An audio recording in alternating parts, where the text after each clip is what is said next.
My name's Paula, I'm a veteran. I go to Phoenix House, which is Help for Heroes. I'm ex-RAF and ex-Army. So when I found out that you were actually doing digs up here, I was definitely one of the first to sort of jump and say yes please. The dig's been quite interesting. This is the third trench that we've done over the last couple of days.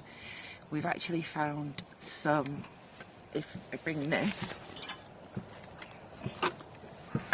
we've actually found some red brick but it's actually got mortar on it, so that's quite interesting for us, and because it's quite a substantial weight, we're hoping that it's part of the foundations or the wall. We've been trying to different sizes, also different types of building material as well, and it's been quite interesting. It's only day 2 and I'm loving it, and I just can't wait for the rest of the fortnight.